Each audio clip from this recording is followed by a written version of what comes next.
Hi, today we're going to learn about the Octet Rule and how that applies to ions. And then we're going to dabble a little bit in what it means to form an ionic compound. So we'll talk about lattice energy. So we ended our last video by talking about how noble gases have the most stable electron configuration because they have the highest ionization energy, so they don't want to lose an electron, and they have the lowest electron affinity, so they don't want to gain electrons. Therefore, other atoms were going to try to gain or lose electrons to get to that noble gas electron configuration. So we come to this octet rule, which says that atoms are going to gain or lose electrons somehow until they have 8 valence electrons. And in this video, we're going to be talking about one of those ways, and we'll dive into the other way next week. So again, we're trying to get to a noble gas, and so you want to remember that when we look at the periodic table. So we're going to start talking about ions. What is an ion? Basically, ions are atoms that have different numbers of protons and electrons. So for example, you could have a sodium atom, and sodium has 11 protons because it's got atomic number 11, but you could have a sodium atom that has 10 electrons. Because they have different numbers of protons and electrons, they're going to have a net electrical charge. So let's look at the math on how that works. I would calculate the electrical charge this way, plus 11 minus 10. Now, in case you don't understand where that comes from, the plus 11 comes from the 11 protons, the minus 10 comes from the 10 electrons, because each electron has a -1 charge. And so plus 11 minus 10 is going to give us plus 1, and that is the charge on this sodium atom. Likewise, you could have a chlorine that has 17 protons and 18 electrons. And so we do our math again, plus 17 from the protons, minus 18 from the electrons, and that gives us a net charge of -1. So ions can have either a positive or a negative charge. Here's another example, calcium with 20 protons and 18 electrons. So again, we have plus 20 from the protons, minus 18 from the electrons. That gives us a plus 2 charge. This tells us that our charge does not just need to be -1 or plus 1. It could be plus 2, actually plus 3, plus 4, or higher. It could be -1, -2, -3, etc. Now, the other thing I want to point out on the slide is the way we indicate this ion, which is this way. So Ca is the element symbol for calcium, and then we have the superscript that tells us the charge on the ion. And default is to write it as 2 plus, not plus 2, FYI. So you can look at the periodic table to predict the charge on an ion, remembering that we want to get to the noble gas configuration. And you're going to do that by the shortest possible route. So if you're on the right side of the periodic table, you're going to want to add electrons. And if you're on the left side of the periodic table, you're going to want to remove electrons because that's the fastest way. So let's look at a few examples. Let's predict the charge on a potassium ion. So here's potassium right here, and it is on the left side of the periodic table. So the easiest way to get to a noble gas configuration is by just removing atoms. So if you remove one atom, that pops you all the way back to here. And so your electron configuration would be just like argon. So for potassium, we only are required to remove one electron to get to the noble gas configuration. Therefore, we will have a K+ ion. Next, we're asked to predict the charges for tellurium. Here's tellurium right here. Where is the closest noble gas? Well, remember here on the right side of the periodic table, we probably want to add electrons, so therefore we'll be moving to the right. So we're going to go 1, 2, extra electrons gets us to the electron configuration for xenon. So tellurium needs to add 2 electrons. It's going to have a -2 charge. Finally, let's predict the charges for barium. So here's barium right here. We're on the left side of the periodic table. We're going to remove electrons. So let's go 1 here, and then 1 more to get to xenon. So we're going to have a +2 charge on barium. So we tend to use different terms to talk about positively or negatively charged ions. Positively charged ions are cations. So these are atoms that have lost electrons. And if you need some sort of memory aid, you can picture a cat with a plus sign on it. Negatively charged ions, which are atoms that have gained electrons, are called anions. So let's talk about the electron configurations of these ions. And we're going to start with anions because I think they're a little easier. So for anions, basically you look at how many extra electrons you have to add, and then you're going to add those extra electrons following the Aufbau principle. So for example, let's try and figure out the electron configuration of O2-.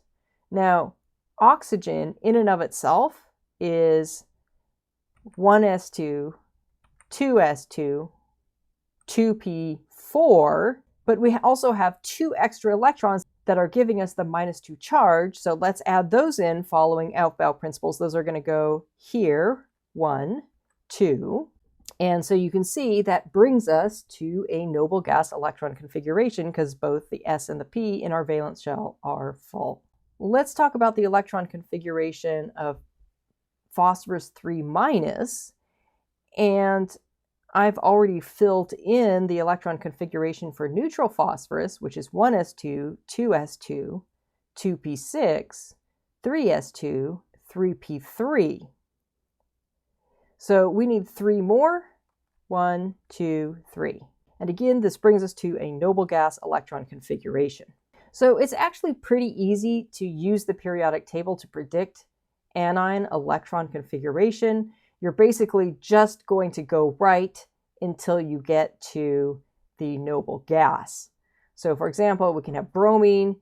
The closest noble gas to bromine is krypton. You go over 1 space, so you're gaining 1 electron. Sulfur, the closest noble gas is argon, so you go over 1, 2 to get to argon electron configuration. So for anions, your electron configuration is always going to be the noble gas configuration. Now you say, wait a second, isn't that true for all ions? And yes and no. So now I want to get to cations. To write the electron configuration of cations, again, you're going to start with the electron configuration of a neutral atom. You're going to look at the charge, figure out how many electrons need to be removed total, and remove all the electrons from the highest shell first. Now, what happens if you are in the valence shell and there are electrons in more than one subshell? How do you know which one to remove from first? Well, you're always going to take it from the highest energy subshell first. So let's do a few examples. And we're going to start with a pretty easy one. We already talked about potassium and we predicted what is going to happen with potassium. So here's potassium. Now, if you're writing the electron configuration of potassium, I'm just going to use the shorthand electron configuration, and you can see the closest noble gas is argon, and it's 1 more space to potassium. So the electron configuration is argon 4s1. Now you look at the ion symbol, you see a 1+ charge. We always write 1+ as just plus. Anyway, that's 1 electron that has been lost. So we need to take off just 1 electron from this electron configuration, and that's going to be the 4s electron. So that means our electron configuration is argon. And that is precisely what we predicted last time we saw this. But now things are going to get weird because we're going to start working with transition metals. And I've told you before that transition metals are weird, and you will see why. Here's iron. And again, the closest noble gas is argon. So our electron configuration is going to be argon 4s2, 3d6.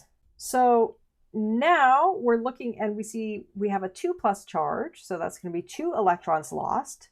And we're supposed to remove those electrons from the shell with the highest principal quantum number, the valence shell, and that is 4s. So if you look right here, we have 2 electrons in the 4s, so we're going to remove both of those, and we end up with argon 3d6. And so you can see this is not just taking off the ones we added last, we're actually taking off other electrons. Now, of course, this puts us in a situation where we could get an anomalous electron configuration, because remember, things can move between 3d and 4s. So it might end up like this with 2 half-full electron shells. One of the cool things about the transition metals, I'm actually rather fond of transition metals, is that unlike things like potassium or barium, which always have the same charge, transition metals have the possibility to have a bunch of different charges. So let's look at what happens to our electron configuration if instead of iron 2+, we have iron 3+. And again, we have iron. Our shorthand electron configuration is going to be based on argon. And so we're starting with argon 4s2 3d6 as we did before. But now we have to lose 3 electrons. So the first 2 electrons are going to come from our 4s, but now we have to take 1 more.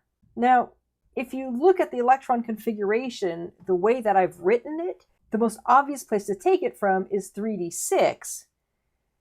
But let's take a closer look at that. Remember that another way to write this is to write this as neon 3s2, 3p6, 3d6. So you can see that there are 14 electrons in the valence shell, 2 in s, 6 in p, and 6 in d. So the question then is, which of these do we take an electron from? Well, the third law for figuring out cation electron configurations is that within a shell, remove electrons from the highest energy subshell first. So which of these, the S, the P, or the D subshell, is the highest energy? Well, in fact, it is the D subshell.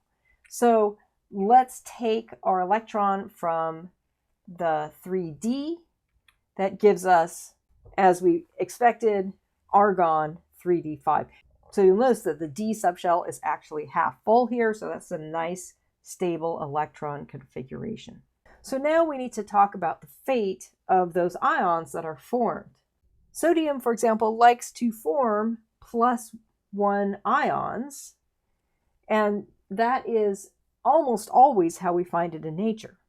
But you can't just go to the shelf in the chem stockroom and pick up a jar that's full of sodium ions, because that would have a lot of positive charge. Nature does not like large buildups of charge, and if you don't believe me, shuffle across the carpet wearing wool socks on a dry day, and then touch the light switch. You will get zapped, right? There's that big buildup of static electricity that causes a charge on your body. That's got to go somewhere. That goes through the light switch, into the wiring, and down to the ground. Likewise, you have a large buildup of charge in the clouds. That's got to go somewhere, and lightning hits the ground. So nature is always trying to get rid of charges or neutralize them in some way. To make a system more stable, you want to neutralize any electrical charges, and basically the way you're going to do that is you're going to put positively charged things next to negatively charged things. Remember, opposite charges attract. So if you have sodium ions, they might connect with some anion, like chloride. In fact, this happens a lot, which is why sodium chloride or table salt is so common. Now, these ions stick together because they have opposite charges, and they actually are attracted very, very strongly to each other. And so it's really interesting to think about the amount of energy that's required to break apart ions in an ionic compound, because it's not the same for all ionic compounds. So the lattice energy is based on the attraction between the 2 charged particles that are attracted to each other. And how strong it is depends on Coulomb's law. The higher the charges on your ions, the the higher your lattice energy is going to be. And then the larger your ions are, the lower your lattice energy is going to be. Now, normally we talk about distance, but these things are going to pull together, so they're technically right up next to each other. And so the distance between these two ions is going to be based on their atomic radius, or rather, the radius of the ion, which is slightly different than a neutral atom radius. So lattice energy will be different depending on what cations or anions you have, right? In this particular case, we have sodium chloride and sodium fluoride. We have the same charges, 1 plus and 1 minus, but chlorine has a larger atomic radius than fluorine because it's got a valence shell of n equals 3 instead of a valence shell of n equals 2 like fluorine. So the lattice energy for sodium fluoride will be larger because the distances are smaller. Now let's compare sodium chloride to something else, to calcium chloride. Calcium has a +2 charge, and you'll notice that in order to make it electrically neutral, you have to put 2 chloride anions on it. We'll talk more about that next time. Sometimes people ask, isn't the force from that 2+ charge split halfway between one chloride and the other chloride? And the answer is no, it's not. It pulls just as strongly with 2 chlorides attached to it as it does with 1 chloride attached to it. So here we're comparing the pull on a chloride anion by a calcium 2+ versus a sodium plus. Well, the calcium 2+ has a larger charge, so you're going to get a larger lattice energy. So in this video, we've talked about how ions form and why. And the why is basically that this is a way that atoms reach a stable, low-energy electron configuration, that of a noble gas. I hope this was helpful, and I look forward to seeing you again soon.